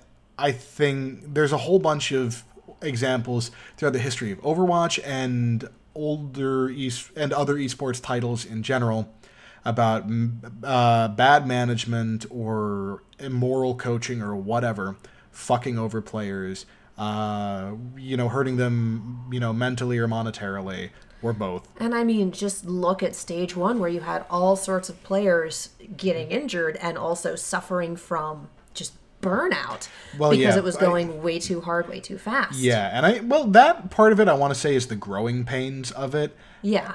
And the fact that I don't think many esports tournaments had as long or grueling a schedule, but you did have things where like Shanghai was allegedly practicing like 12 hours a fucking day and spending 12 hours in front of a computer like in a windowless room and then going out there getting your asses kicked repeatedly. That is so bad for you on so many levels. Yeah. But yeah, it's one of those things where this story, if it's true, is absolutely horrible because, you know, it could very well damage Fischer's career permanently. His career might be over at this point. And then what's his recourse? What do you do for a career when your career as a player is over? Is it just coaching or casting? That's another issue with this, is you have these teenagers and young adults who are spending a lot of time that most people, I would say, are starting to get a job history, are working on their degrees, on their education. This can be a pivotal time in someone's life. They're spending it doing esports, and there's nothing wrong with that. The question is just, this is such a young industry. What's the future after that? What happens when you age out? It's a young industry that has a pretty short shelf life because like Internet Hulk was like considered to be very old as a professional player at like 28. Yeah. Like that was like he's like a fucking grandpa in esports terms by that point. It's like some football players continuing to play in their early 40s. Yeah. This is a weird comparison, but esports is a lot like wrestling in that it has a very lucrative in plan because, like, if you can get in there and make it work and make it to the, big, part of it, you have developed, it can be a pretty lucrative place to be. However, that's very hard to do. Not everyone's going to make it that far. And even if you do, eventually you can't do it anymore, and then you have to be like, well, shit, what's next? And there aren't really any answers yet for, well, shit, what's next? Again, analysts, casters, coaches. What if you're not cut out for any of that? Mm-hmm. Because they all require specific skill sets. Yeah. And being able to play doesn't necessarily mean that you can cast or interview or be good in front of a camera or be able to coach other people. Yeah. It's a social skill set versus a mechanical skill set. Mm-hmm. And, like, I will say a lot of especially, like, Overwatch League paychecks are pretty hefty. But the thing is, it's still like 18-year-olds who suddenly have 6 figures in their bank account at the end of the year, and it's like...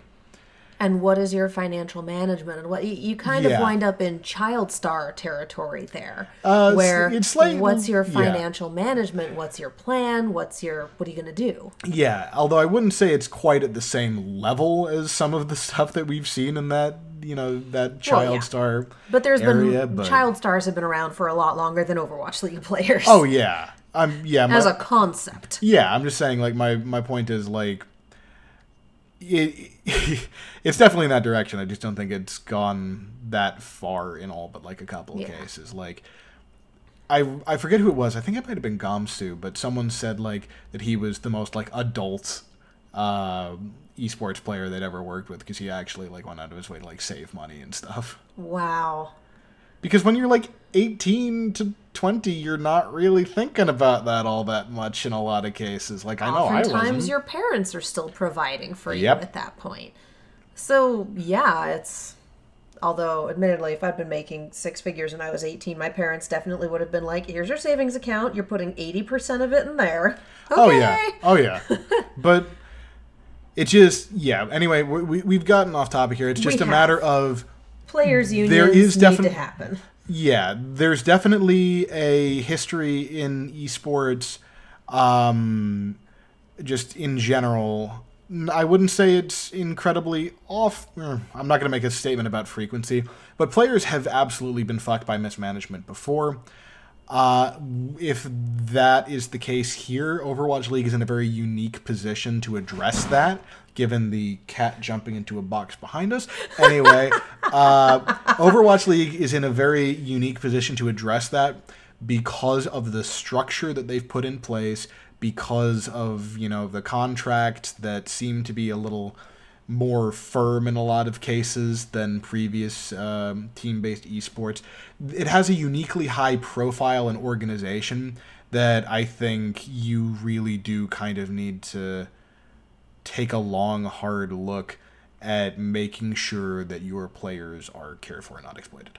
And the question is whether or not that trickles down to the academy teams as well, because that's where this is taking place. Well, yeah, and the thing is, like, it seems that the academy teams operate pretty independently of the Overwatch League teams themselves. Yeah. Just because, well, it's entirely different staffs working on stuff, and they're not in the same building or anything. It's, it's... Yeah, it's a thing. So, yeah, just again, that's sort of the story as it exists right now. We do not know, We can neither confirm nor deny literally anything. Yeah, we have just laid out to you what the available information is, and more as it becomes clearer. Speaking of shit shows... Florida. There's a local radio station where they occasionally have a segment called What's Up with Florida? And they've got this little jingle about what's up with Florida, you always do the craziest stuff. And I'm just like, guys, don't take on that aspect of the state. Yeah, do better. Reminds me of Radio Dead Air. They have a segment, What the Fuck is Wrong with You? And it's always either Florida or Germany that the weirdest shit comes out of. Oh, yeah. No, there was a meme going around for a while where if you Googled Florida man and your birthday and then you posted the headlines. Mine was about a man getting arrested for eating pancakes naked in the middle of a street. I didn't actually look mine up. I was too busy reading other people's because they're glorious. But on any given day, Google Florida man and look at the news and just see what happens. Sometimes they're really depressing. Usually they're pretty funny. But Florida, good old Scott Bearhands Tester, the assistant GM of the Florida Mayhem, decided that this past weekend was a real good time to start some shit with Sleepy of the San Francisco Shock. And I've only seen other people's recaps of it. I wasn't in any of the Discord chats where it happened. But from what I understand, Bearhands accused Sleepy of releasing his VODs from his tryouts for Team USA in the World Cup. And basically just kind of went around and said some shit. To the point here is what you're looking at. Sleepy accuses unknown GM of slander. So it just, he evidently said some shit. To the point where Sleepy came out and talked about how he was suffering from, I believe it was anxiety, and saying that he's having trouble with things and trying to deal with them. And, of course, it blew up because everyone's like, why on God's green earth are you bullying Sleepy? Sleepy is a nice, good human being who doesn't deserve any of this. At least that's the perception of him, and I haven't seen anything to make me want to disagree with that. And most of it's happening in Discord chats that I wasn't in. So, yeah, Sleepy also released proof that he didn't leak any of his Team USA VODs. They are on his YouTube channel. They are unlisted on his YouTube channel. And you cannot see an unlisted video on a YouTube channel unless you are specifically given the link to that video. And let's just look at the view counts of 2 views, one view, view, 2 6, views, 6, and then no nothing. views, no views. So yes, obviously these are public, and so many people are watching them. So Bearhands, of course, got called out, like, what in the hell are you doing? You need to stop. Yeah. Okay, and we have the full-on rundown, which I've not seen before. Bearhands accuses Sleepy of leaking VOD reviews. Sleepy says, can you maybe not? I have severe anxiety already. This shit affects me and my career. Like, he's asking him to stop slandering him. And Bearhands replies, I won't take it back because I'm an asshole, but I shouldn't have made public what I'm gossiping about to the other OWL GMs in an apparent attempt to lower your trade value and fuck over your career and life. Sorry, man. Like, things you don't say? Yeah. And then in public on his Twitter, Bearhands said, "I'd like to apologize to Sleepy for some comments I made about him in Twitch chat earlier tonight. What started off as defending a decision I made about another player turned into the airing of some business that should not have been made public. Sorry, man." Which, that's not an actual apology. That's a sorry I got caught. And he doubled down on it with, "Esports is still a pretty new thing, and I've only been involved for about 3 years. We're all still trying to figure out how the pieces fit together, and sometimes mistakes are made. I hope to learn and grow and do a better job in the future." Which, again, is also not an apology.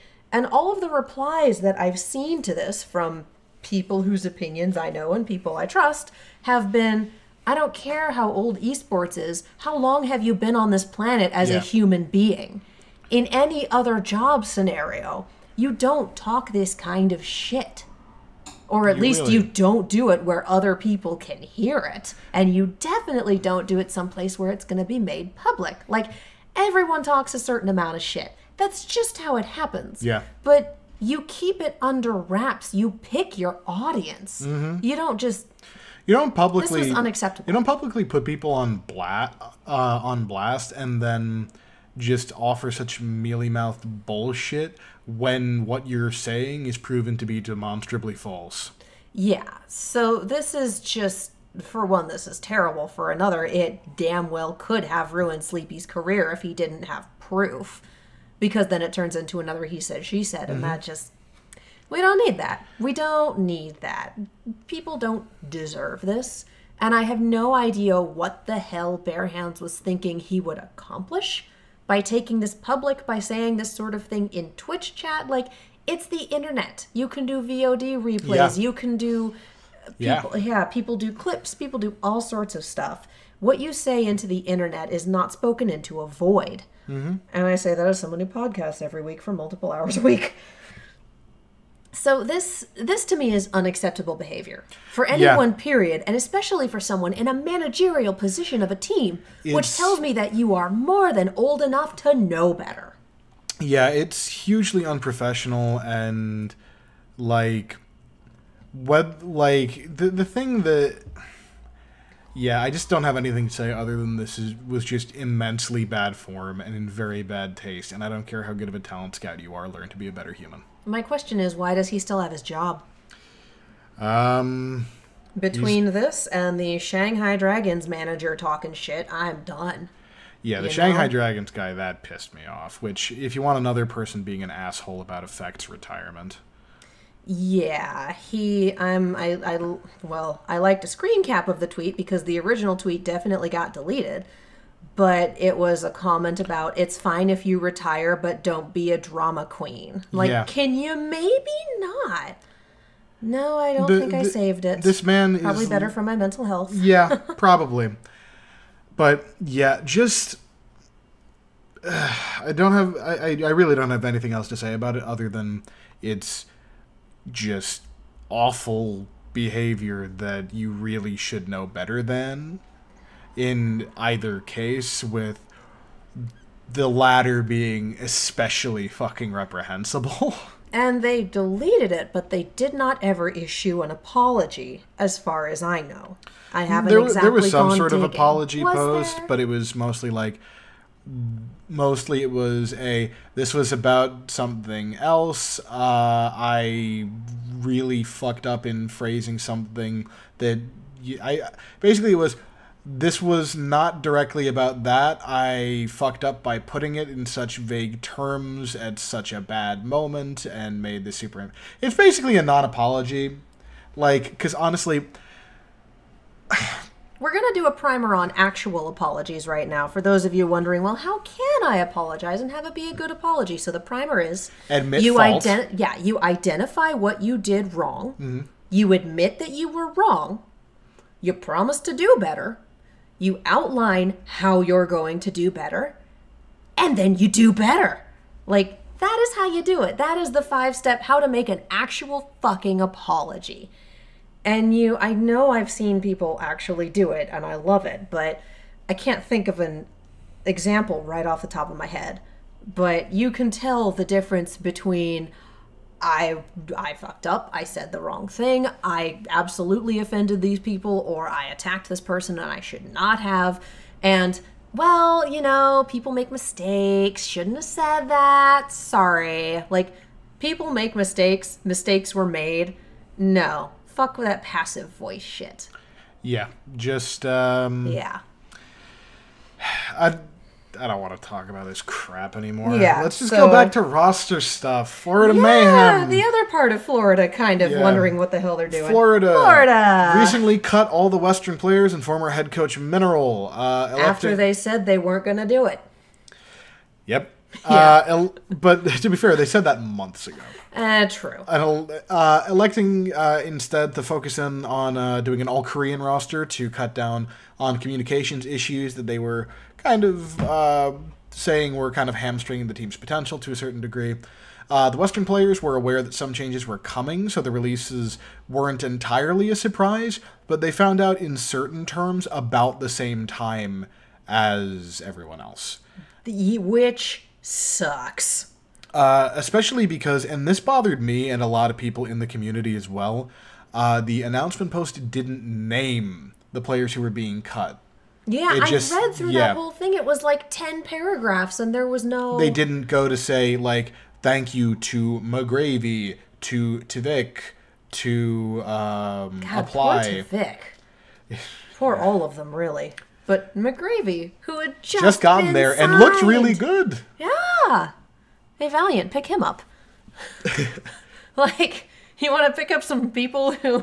Yeah, pick him up. Let's do it. Let's go. Yeah. It's a move that I understand, and I get trying to want to simplify things and just, kind of take it back to, straight hip-hop and start it from scratch. Just, like, go to square one, focus on building up your roster, don't worry about these communications issues, and then build from there, because you do have a pretty solid core of players for the most part. Yeah. But... Twitter is the worst way to find out that you don't have a job. Yeah, and it's also just, like... A lot of these players are good enough that they earn their spot, and it sucks that they have lost that spot, and it sucks that they've lost it... Because they don't speak a language. But also just that they lost it and didn't even get, like, the good luck in your future endeavors, basically. Yeah! Like, that just seemed real fucking cold. And I mean, this on top of the Bearhands shenanigans... Yeah. And I've seen people... These are replies that I don't agree with. People replying to Bearhands tweets saying, how about you actually focus on your own team for once? And saying stuff like that. And I'm like, no, that kind of turns into blaming the players a bit. And don't blame the players when the GM does dumb shit. Because the players don't have any say in that. Yeah, and in this case, it's just one of those things where... I understand the move, but the execution of it was... PR team was not on it. Yeah, it was handled questionably. And it's yet another disaster in the long chain of things that, like... The Mayhem has a pretty small following. Yeah. Like, their fandom as a team is not particularly large, and it's because of stuff like this. It's because of stuff... Like, they also don't have many bandwagoners because of their relative status in terms of win-loss. Yeah, it's the the rough performances. It's stuff like this. It's stuff like Vic the bus driver. Yeah, it's been a rough team. Yeah. I'd love to say, honestly, I love their graphic designer. I just started following him on Twitter, and he's a wonderful human being. Yeah. But it's stuff like this. I want to see all of these teams do better. I want to see them do well. And I realize you put someone in a match, someone's going to have to win, someone's going to have to lose. And that's how it is. Mm-hmm. But in terms of just seeing all of this off-the-stage drama happening... It's depressing, kind of. It is. I want to see the GMs behave better. I want to see people treat each other better. I'm trying to figure out what the hell happened to the fandom in between stages, because now we have all of this paid fan bullshit. And that's not new. That's not new. Well, not between stages, between seasons. Misspoke. That's not new. It's gotten a lot more prominence recently. and the whole hating on the Outlaws because it's cool and most of their fans are women, and Yeah. a lot of stuff that was there is getting more prominent, and it needs to not be. Like maybe people getting over the fact that women like esports and video games. Holy shit. Honestly, I'm trying to figure out what's happening here, and I don't know. Yeah. I don't know. I feel like just the amount of like stuff that's happened in the past few weeks has just, anytime something happens that provokes a strong response, especially on the internet in a space like Reddit or Twitter, you will get an immensely polarized reaction. And this is why I miss LiveJournal in the days of moderated fandom content, where if you were a jackass, you got the rules explained to you, and then you got punted. Yeah. I miss that. But yeah, this is one of those things of the second something like the people who harassed Linkser's fiance, which I'd like to take a moment, and despite the fact that I'm mentioning a gross thing, happy birthday, Linkser. Oh yeah, happy birthday.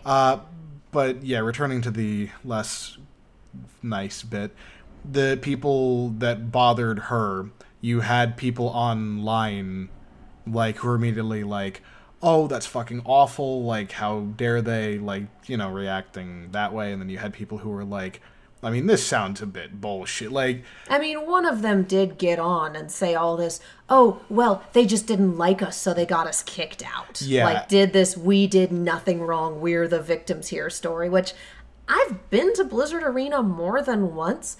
Security is a bunch of really chill human beings. Yeah, they're actually, They're the nicest people. They're really nice. The people who work the Blizzard Arena, staffing and security, are just the nicest They're people all ever. remarkably sweet and personable.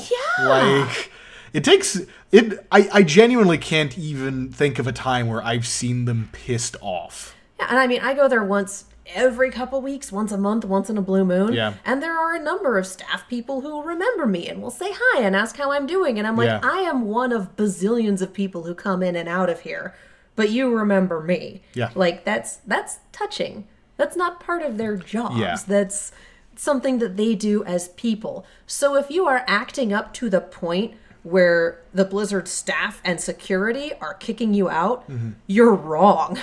Yeah. Because for the most part, people who are yelling for their teams and having a good time. Yeah. Like, if you fucked up that badly, it's pretty bad. Yeah, and basically, yeah, my point is, whenever something happens that, provokes a strong response, you're going to get that polarized response, especially because the internet has become this echo chamber of reinforcing opinions and then people being assholes behind the veil of anonymity for good or ill reasons. Yeah. But it comes... Every Overwatch League fan that I have interacted with as a human being has been lovely, and I run into a lot of them. Oh, yeah. The internet's a different fucking story. It always is. Anyway, we should top off roster moves with Bishu. Yeah, Bishu going to Gladiators Legion on a temporary two-way contract.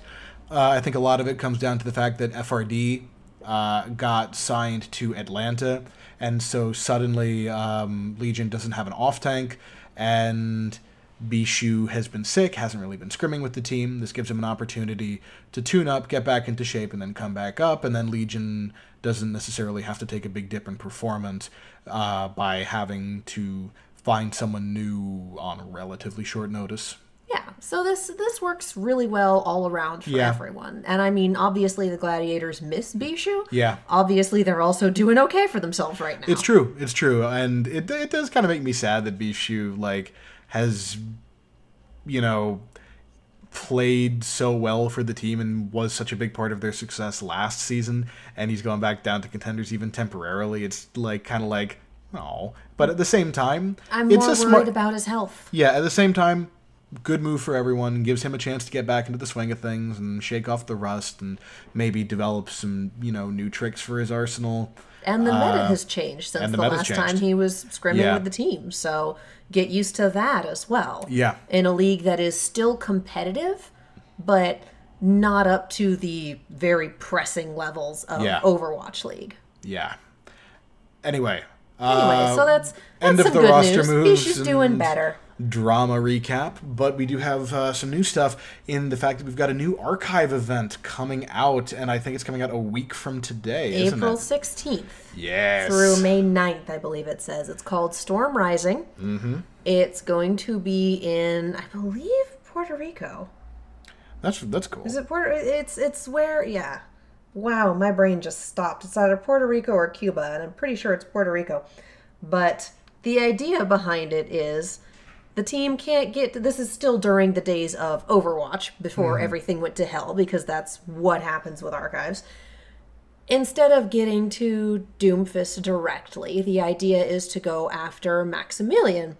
And for those of you reading the comics, Maximilian is one of the high-ranking Omnics in Talon, who is also evidently Doomfist's money guy, accountant. And, well, that was in the comics, too. He's the money guy, and when Doomfist was in jail, was trying to pivot Talon into being kind of a get-rich Illuminati-y kind of thing, rather than the loftier goals that Doomfist kind of had in mind for the organization and its purpose. And then Doomfist literally punched his way out of jail, and here we are now.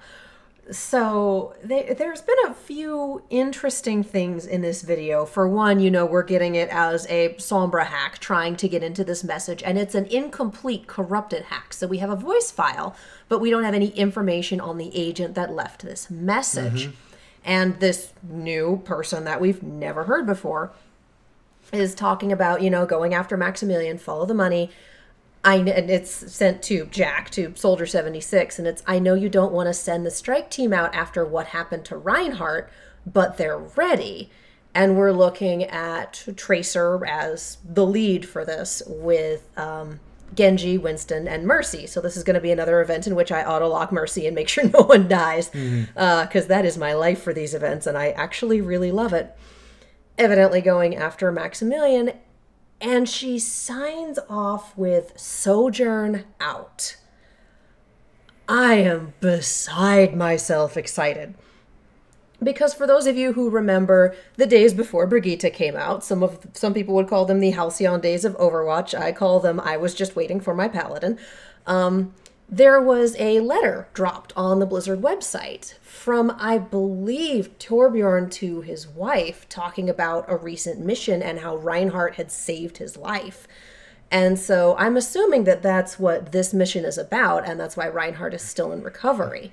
Well, the other thing is, remember that they pretty much made him resign because he was fucking ancient. Yeah. So maybe part of... Not like that stops him. Well, I was going to say, part of it could be that had some fallout. Either Reinhardt himself being upset and it kind of turning into a scene, or it kind of hurting the morale of the team, considering he was the guy in charge for them. So it could be related to that mission, could be related to Reinhardt's forced retirement. There's a lot of interesting possibilities to tease out. I mean, I assume that this is not long after that mission because he's out of commission, and I know you don't want to send the strike team out after what happened to Reinhardt, which makes me think it's fresh. With Reinhardt. Yeah. Yes, but that still makes me think that that's referring to the period of saving Torbjorn's life and now injured. Yeah. Because that might also explain why Torb is out of the picture, but Mercy's not. Well, that could also explain why Reinhardt had to retire. Be retired, Yeah. But the other thing that I'm interested in is with that letter, we also got a photo of what I've affectionately termed Overwatch, which is, people in the halcyon days of Overwatch. And there was only one person in the photo that nobody recognized, and it was a black woman. Dollars to donuts. That's Sojourn. Yeah. That's going to be one of our new heroes. Likely. It's going to be her.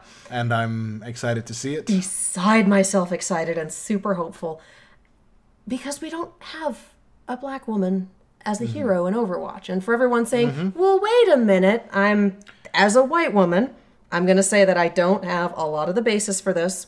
I'm also going to say that much of what I have learned from people of color, women of color, people who understand this experience more than I ever will. But, far as Egyptian, and also I Well, don't remember also the of, Canadian term for... Are they First Peoples? First Nations. First Nations. She's half Egyptian, half First Nations. And That's also, confirmed. well, like in terms of like pigmentation and like basically from looking at her and Anna, they look to be more of the part of Egypt that's descended from, you know, the Arabic cultures of the Middle East rather than like Saharan Africa. Yes. Effie is a black woman. She's also not a player character. Orisa is an Omnic. She's very much inspired and influenced by African culture. Yes, but she may be coded, but she is not a, you know... Yeah. Symmetra is Indian. So to the person who's like, we already have a black woman, it's Symmetra. You tried, Wait. you were incorrect. Wait. Did someone actually say that? I've had some YouTube comments on some of my Overwatch reaction videos. And when Ash was released, we had a conversation about how there was not a black woman. And what I'm talking about here is black culture in America. Because it's different from the different cultures in Africa because, you know, the history lesson very short, slavery happened. People were stripped of their culture as they were brought in because white people are fucking awful. And black culture in America is different from the myriad African cultures. And there's no one big overarching African culture that's like saying culture in Maine is the same as culture in California. It's not. So what we don't have is representation for, we don't have an American black woman. We don't really have a great representation of that culture. And I would say we get Reaper isn't a woman for one, and he's either Latino or Afro-Latino. I'm not sure which. I'm not going to come down on either side. I do know he's from Southern California because you don't make Raiders and Lakers jokes without being from Southern California. I think that's also confirmed on his bio. Okay, yeah. Essentially, we don't have an American black woman. We don't have a representation. Yeah, he's born in LA. Yep. We don't have a representation of an American black woman in Overwatch. And we have been sorely missing that. Because part of it really helps to see yourself in media. There are so many different studies as to why. It's true. But yeah.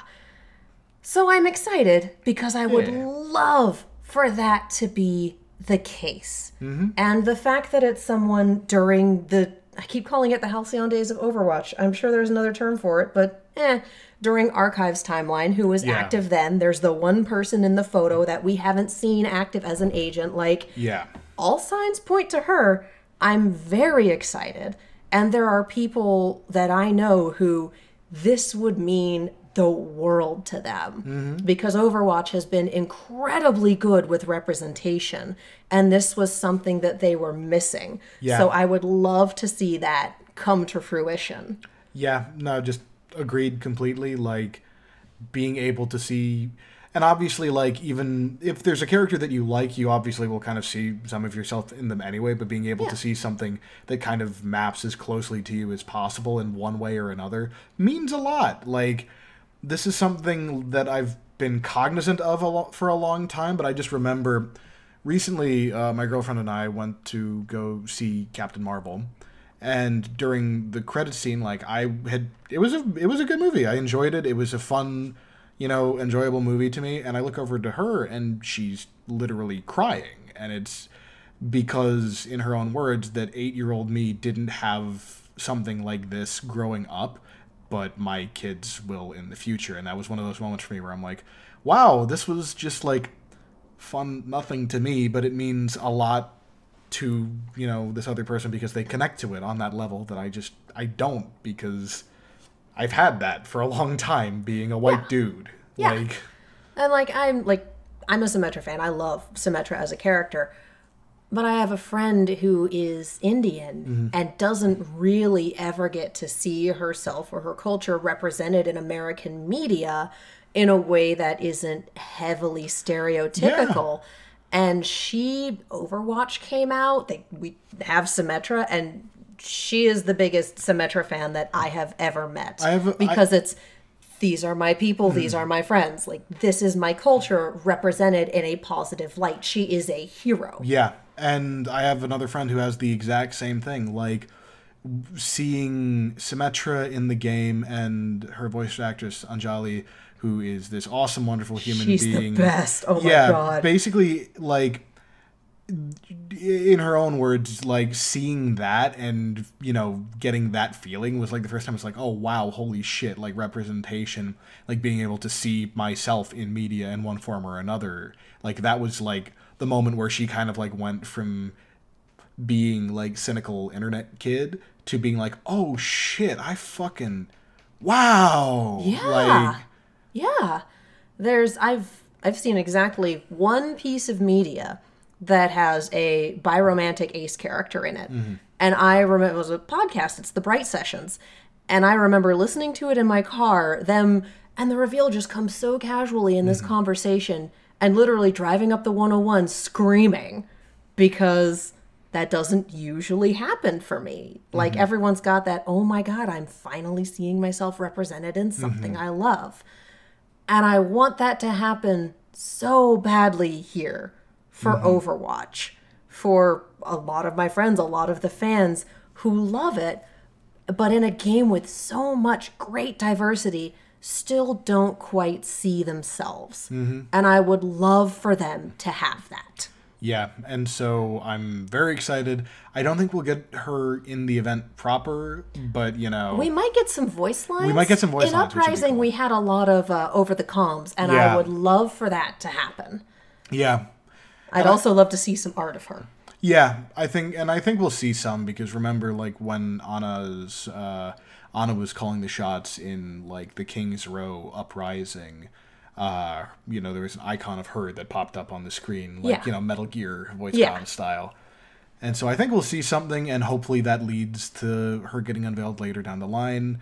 In the meantime, Sometime this year. In the meantime, cool new lore, probably a whole bunch of new skins to go with it, some new fun game type. And hopefully they will have Uprising and Retribution playable at the same time as well, because that would be so nice. PvE events are my jam. Yeah.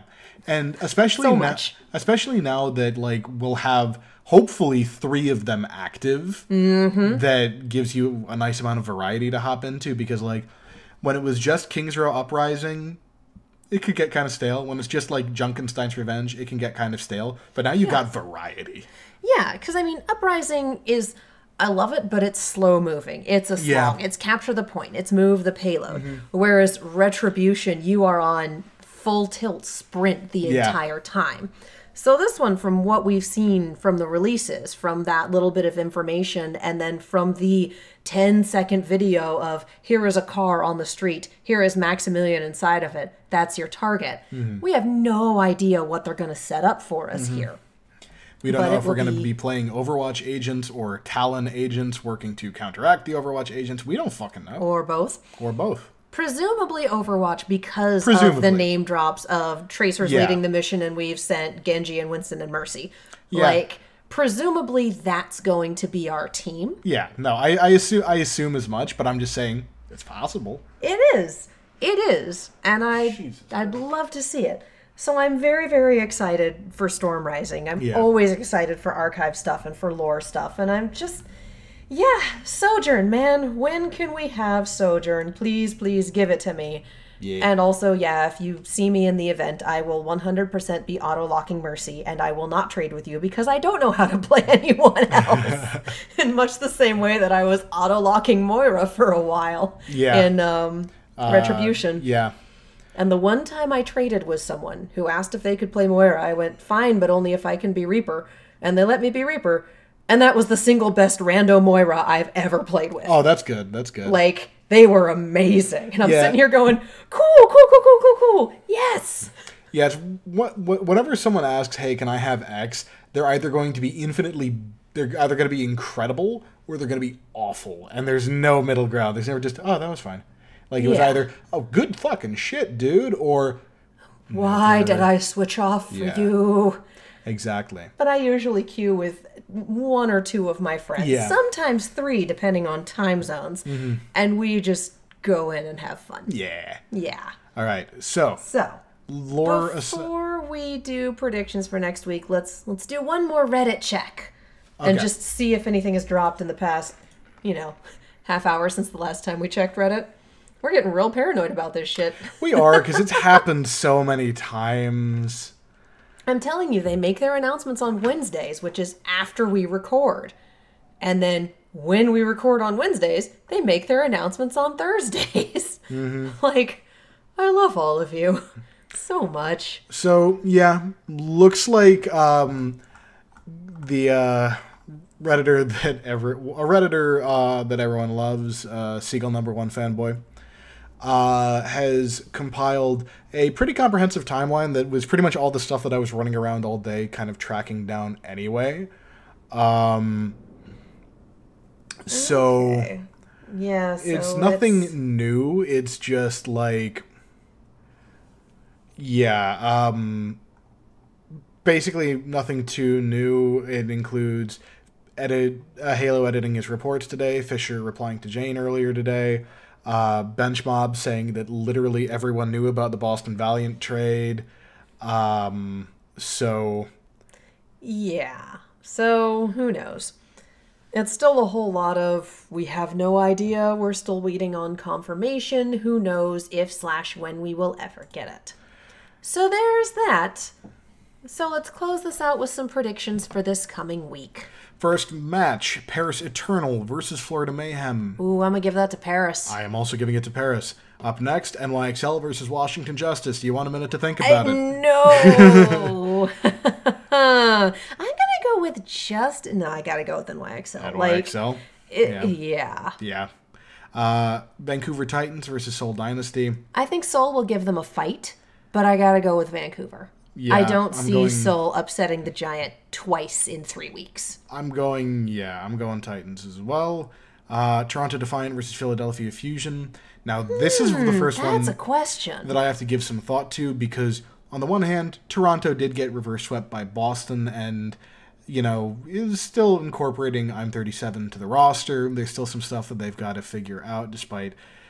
Okay, moment of the week last time was I'm 37's flawless English after nobody told Danny Lynn. Yeah, and taking the mic. Like, guys. Yeah, it was incredible. I have to go with the orange squish as my moment of the week because Mang was just like, I have no idea what's happening here, but here is Eamon with an orange on his head. Eamon just looks so confused. That's okay. Yeah. Everyone has fun. Yeah. But on the other hand, Fusion has still looked just as rough. And, they'll play up to the level of their competition. So, it's such a toss-up because their performance is so uneven and Toronto is, adjusting to changes. I'll go Fusion. Okay, Might as well give it a try. I'll go Toronto. We'll call it a split here. We'll see. Boston versus Hangzhou. Boston. Absolutely. I would love to see Hangzhou give them a fight, but the way that Boston went this week, they've got some momentum. I think they're going to keep rolling. Yeah. Up next, Guangzhou Charge versus San Francisco Shock. The rematch. Sorry, Guangzhou. It's got to be Shock. You want to talk about a team with momentum. Yeah. Damn. To use an MMA reference not many people are going to get, this is a Dillashaw-Garbrandt situation. Dillashaw knocks out Garbrandt in the first fight. Immediate rematch. Fight ends sooner. Yikes. I mean, how much... We had a 4-0 last time. We're looking at another 4-0, maybe. I wouldn't be too surprised. And it's less the Charge and more the Shock. Well, the Charge also are... The Shock are looking as good as ever, and they're continuing their pattern. Charge has kind of fallen off. Yeah. They need to pick up their game. Yeah. It's not impossible that they could get a map or two, or maybe even... a round. Or maybe even win. I don't think that's going to happen, but the thing is, if they play like they did during last stage, it's possible. The fragmented, uneven play... that just seems to lack team cohesion that we saw last week. No chance. Shock's going to crush him. Yeah. Chengdu versus Shanghai. Chengdu. Yeah, I'm going to go Chengdu as well. Shanghai is much better than they were last stage, but Chengdu, again, the team of crazy people. They've had too much practice with this weirdness.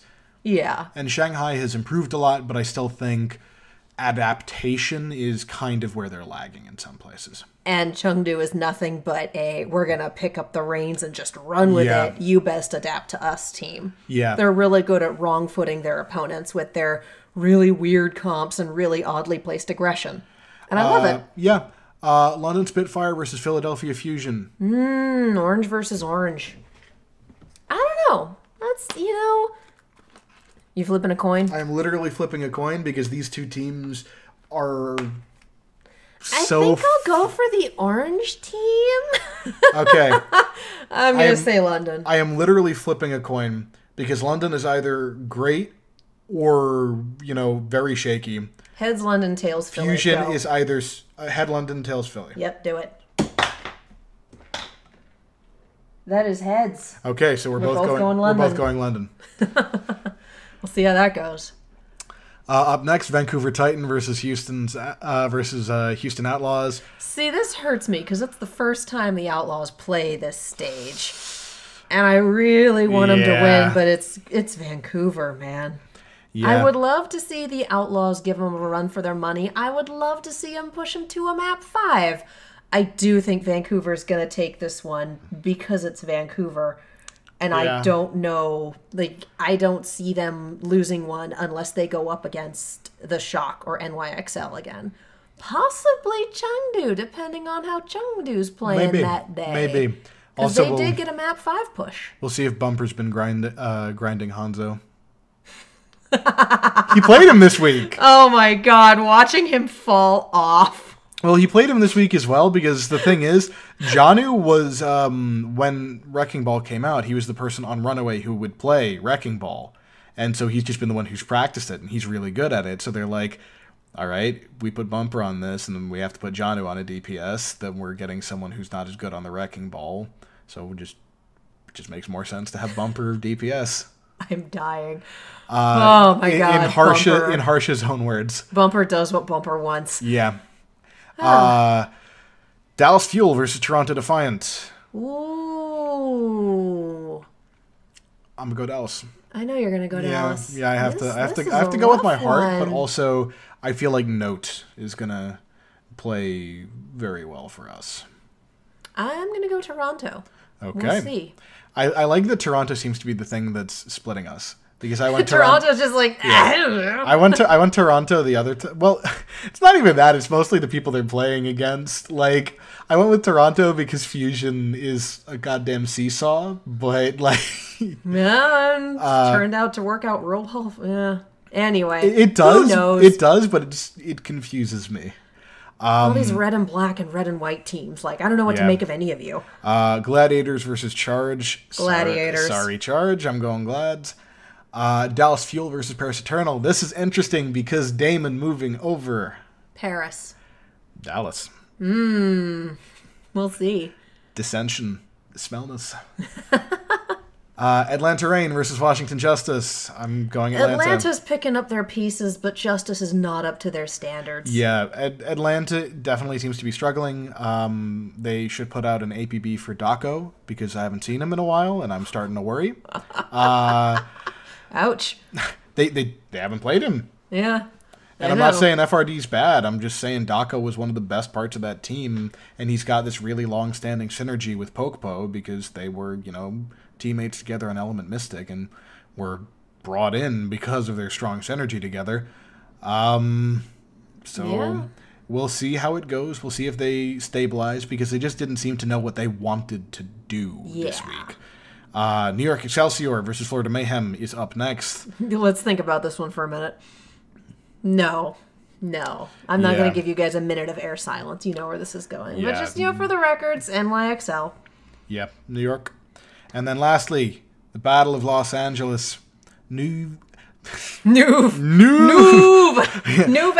versus... Yeah, New Valiant versus New Gladiators. Yeah. I think I'm going to go for the new team. Yeah. Valiant versus Gladiators. Gladiators is going Basically, here's what's going to happen. I'm going against common sense. I have to throw in with the Valiant. Here's what's going. I know it's going to be bad, but I gotta. Here's what's going to happen, and what I think is going to happen is Gladiators is going to win. However, the fact that Valiant, even when they're struggling, has always seemed to just find that little bit extra to win the Battle of LA, even if they're sucking the chrome off of doorknobs the rest of them. They lost the first one. True. I was there for that one. Yeah. They don't have a 100% record on Battles for LA. They've just grabbed the last 3, and this is the only Battle for LA in regular play. So this season. Basically, the memer, kind of a big one. The memer in me thinks it's a possibility that Valiant suddenly fucking finds their shit while they're playing this map, just because they have that extra incentive. But I think Gladiators is gonna kick them. Well, I'm going to be at the arena at 8 a.m., even though the doors don't open until 11, because I am going to be... Yeah, no one is going to be leaving the arena for this. I would imagine... Have fun. I would imagine that the arena is going to... Because usually by the time you hit the 4th match of the day, there's 3-4 dozen people there, depending on who's playing in the last people team. kind of start to clear out at that point, unless it's a team with a big local following. And this is the only Battle for LA in this season from what I've seen. And it's, and it's the last match of the day. So odds are they're going to keep the arena full the entire day. Or at least mostly full. Like, if you're planning on going, get there early. Yep. I will definitely be doing that because I want a good seat. I want to sit in the front if I can. Don't know if that's going to happen, but I want to try. Good luck. It's hard sometimes. I know.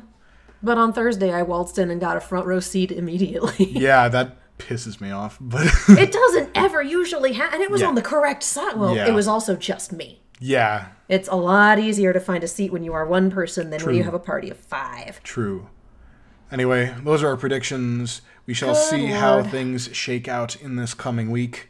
Keep an eye out for me on the cameras. I will be wearing a Wings Out hat from Arsenic Cyanide. I will probably not be because I have too much stuff to do this week. Everything's busy. Yeah. Holy cow, this has been... How do we go for 2 hours on days when we're only recapping 1 week's worth of stuff? Because you dive headfirst into every tangent that gets thrown in your direction like a dog chasing a ball. I mean, this is true. And also there were some giant drama bombs this week. Yeah, this is true. Not everything is a drama bomb, but holy shit, this whole Fischer situation. Yeah. Oof, and Bearhands, and just, guys. I'm gonna take a leaf out of the James A. Janice book and just say, be good people. Mm-hmm. Just be good people. Be good to each other. Come on, y'all. You can do this. I like that every episode out of the last 4 in a row have ended with someone being like, just don't be dicks. Like, I mean, I feel like we need this constant reminder with the way that things are going in the world at large and in video game culture in general, and also the way that things are shaking out at the league. Just be good people. Yeah. Be good people. Yeah. Alrighty. Well, speaking of the good people, where can the people find you? At @the_rage_nerd on Twitter. I play for Mercury Cougars in Overwatch Pretenders. It's a amateur league for players up to masters. Our season just finished. I might be doing some... we're going to have our All-Star game next weekend, so check it out. Are you in it or casting it? I will not be able to do either. I am busy that weekend. But a lot of cool people that I have had the opportunity to play with and against will be in there, so check it out, support them. It's a lot of fun. Awesome. And I'm Katie. You can follow me all over the social medias as well as on YouTube and Twitch at Kiaxet. That is Kiaxet. If you like Rooster Teeth Productions, I am also with a podcast team called The Rooster Team. You can find us on anchor.fm/The Rooster Team and anchor.fm/Rooster Team Radio. We cover all things Rooster Teeth there. If you're listening to this on YouTube, you can also listen to it on Anchor. Anchor.fm/On The Point. We are on multiple different podcast sites, but we're still waiting on iTunes. Come on, iTunes. We love you. We need you to love us back. So, Check to see if we are available in your podcast app of choice. We probably are, so take a look there. You can follow us on Twitter at OnThePointPod. And supporting our sponsor supports us, so head over to fredsbs.com, fredsbs.com, and use coupon code ONTHEPOINT for 20% off your entire order. Eat your feelings after the Battle of LA, you guys. Or eat your feelings after any given match for your team. Yeah. Whether they are good feelings or whether they hurt. Fred's BS will make it better. Cookies are great. Order cookies when you get reverse swept by Boston. As happened to my boys at their last game of fucking Stage 1. Or completely swept by last stage's runner-ups. Yep. Alrighty, thank you so much for listening, you guys. You good? Yeah. I'm good. Let's C9. Woo! Shout out to Zephyr. Oh!